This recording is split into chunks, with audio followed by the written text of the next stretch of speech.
Okay, Jerry, you got me loud and clear? Yes. Right, we're off. Jerry Springer, welcome. Well, thanks. It's nice to be here. Okay, now, Jerry, tell us your name. Jerry Springer. Are you bigger than your name?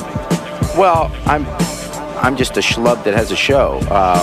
Wait a minute, hang on. You do present perhaps the best talk TV show in the world, certainly one of the most successful in the States. In fact, I gather it's just gone to #1. Yeah, it's now #1. But yeah, it's doing really good now. But, you know, because it's hot and it's kind of new and it's incredibly outrageous, so people are taking notice. So is it going to get more outrageous? Well, I think it's impossible to be. I mean, outrageous is outrageous. There aren't degrees of it. Somebody said outrageous is as outrageous does, and when it does, it doesn't when it gets to the end. Yeah, well, yeah. So when you go on your show, yes, one of the things I've noticed is that you are moving from side to side. Right. Now, that is one of the elements of genius. Why did you choose to do that? Yeah, I just keep walking around and watching what's going on. I try not to be the focal point of the show. A lot of people just come forward into the camera. Yes. Is the lateral movement something to do with the modesty or what? I guess I never thought of it in those psychological terms, but I mean, was that your idea? Well, I guess. No one ever told me. I just kind of walk around. Is that sort of a pendulum thing? What's going on? Right. I like to be back with the audience. I don't want to be on the stage. Right. Yeah, we don't really know who you are. Right. It's kind of like, wait a minute, is that guy standing up? I know, he's the guy with the mic. That's exactly right.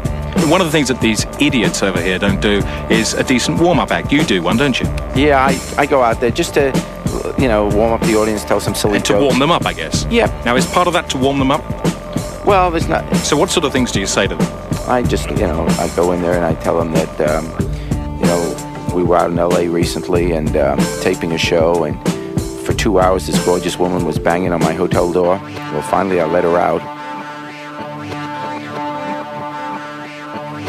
Right, now they're all thinking that she's on the outside. Yes. You know, because the woman was on the wrong side of the door. There you go. Okay. Now, I want to look at the meat and spunk of the show, which is the guests, right? Yes, now, that's it. I wonder which sort of stories you would and wouldn't do. I mean, at the moment, you're quite prepared to do anything to be outrageous. We won't do anything that's normal. So would you do I fell in love with a guy who shot my husband? Yes. Okay. That's outrageous, don't you agree? It's terrible. Would you do I fell in love with a guy who was shooting me? Well, if... Brackets, it was horny as the bullets went inside of me. It was horny as the bullet... Who was horny? The woman found it sexually attractive in some way. Yes? You've got it. Well, yes? It's outrageous. As long, it's outrageous. As long as it's outrageous, it gets on. I fell in love with a guy who shot my kids. It's outrageous. Yeah, that's... Shot the kids. Yeah, that's... Yeah, I mean... Brackets, it was something to do with the blood and the screams. Yeah, I mean, as I said... Okay, so that's a yes. I fell in love with a guy who shot my kids. You're not listening to me. I'm saying anything that is outrageous is yes. My doctor fingers my kids up the ass. I said anything that is outrageous is on the show. Would you even have... Keep giving me a list. Well, give me a list of something that's normal, and then I'll say, no, that doesn't belong on the show. My husband's a schizo, he keeps beating himself up about it. We will... I don't know how many times I have to answer your question. You would say yes. Right. What I want to know is, what really gets you down in this life of ours? People suffering from Pash Crane's Jubosa, I mean, that's just horrible. Or the industrial diseases, where people poisoned by phosphates and buggerides.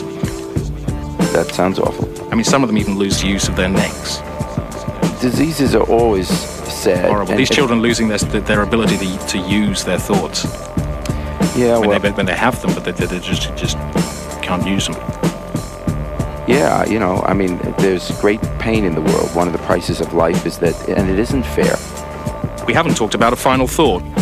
Okay. Yeah, now they're very important in the show. Yes. Where does the inspiration for that come from? I used to do it when I was doing the news. If you had to sum up the situation with Saddam Hussein, Bill Clinton.